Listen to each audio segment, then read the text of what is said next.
Hello again. It's me.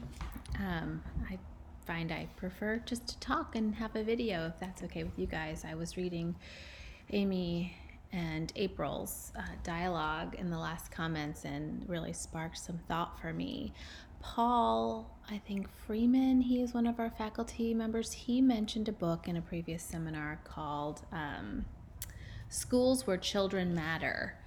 And I got that book, and it's about alternative education and how they can study schools that children come first instead of the curriculum. And you guys were talking a lot about the curriculum and how it can sometimes interrupt what children need most. And I think that's fascinating.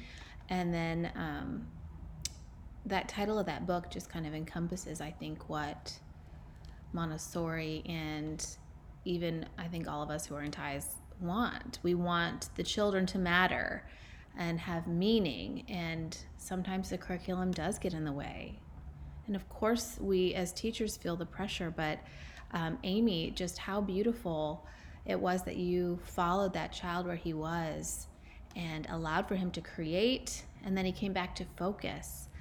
I think there's just not going to be a clear cut 1, 2, 3 stepped rule or even principle on how necessarily to go about it. It's an intuition thing. I think it's an observing thing, like April, you were saying. And I think that making those judgment calls with wisdom and discernment as a prepared adult in the moment is what we can offer the children. So that's how we need to, maybe I need to prepare myself and be prepared to truly get what the child needs and take my fears aside, or hold my fears, hold my tensions, and still meet the child's need best to my wisdom and discernment.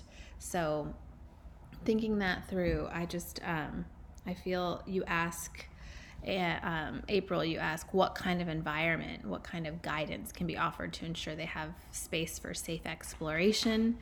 And the word that came to me is flexibility. I think I remember when we were reading ecological literacy, they talk about systems that, natural systems, a key component of them is their flexibility. And I think Amy demonstrated that in what she did with that child. And I think that could be key, is just not holding so rigidly to any one idea and being flexible to let that ebb and flow and change as the children change, as they couple with our environment, as we couple with them and their spirits. I think as we get more information, we change, and being able to be flexible in that way, I think could be one of the answers to that.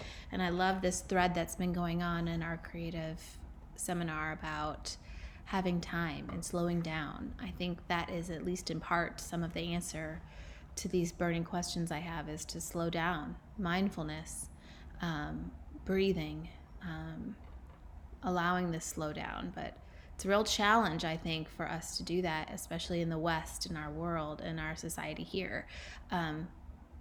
How can we slow down? How can we embrace flexibility in an educational system that doesn't seem to have space for that? It's go, go, go, test, test, test, succeed. I mean, a school I was working at before, their slogan was soar higher. I thought, oh, I hate that. Higher than who? Higher than what? So even in our Montessori environments, we fight that pressure of, are they reading yet? In my toddler class, a parent's like, I want you to work on reading with them. And I said, hold up. We need to, do that indirect preparation for reading, which is basically being outside in the grass. Anyway, boundaries, how important are they? This is the question. I feel like freedom, discipline, when do I have to hold firm and when do I not? I think flexibility. I think boundaries are not hard lines. I think even in nature, we saw in our prior seminars that boundaries are, I'm thinking of the word ombre, like they fade in and out. It's not just a solid line, like think of a beach or when a forest moves into a meadow. Those boundaries are soft and moving based on what is needed. So that's what I have. I just love what I'm reading, and I just love the poem that Nicole posted. Nicole, what a gift. Thank you again. All right, see you next time.